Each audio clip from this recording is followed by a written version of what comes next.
వచ్చే లోక్సభ ఎన్నికలకు 46 మందితో ఫోర్త్ లిస్ట్ రిలీజ్ చేసింది కాంగ్రెస్ హైకమాండ్.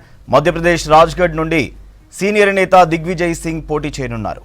వారణాసి నుంచి యూపీ కాంగ్రెస్ అధ్యక్షుడు అజయ్ రాయ్, సహరాన్పూర్ నుంచి ఇమ్రాన్ మసూద్, హరిద్వార్ నుంచి వీరేందర్ రావత్ బరిలోకి దిగనున్నారు.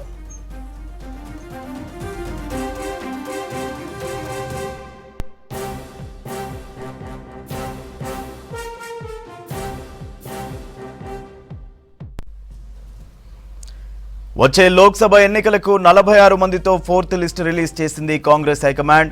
మధ్యప్రదేశ్ రాజ్గఢ్ నుండి సీనియర్ నేత దిగ్విజయ్ సింగ్ పోటీ చేయనున్నారు. వారణాసి నుంచి యూపీ కాంగ్రెస్ అధ్యక్షుడు అజయ్ రాయ్, సహరాన్పూర్ నుంచి ఇమ్రాన్ మసూద్, హరిద్వార్ నుంచి వీరేందర్ రావత్ బరిలోకి దిగనున్నారు.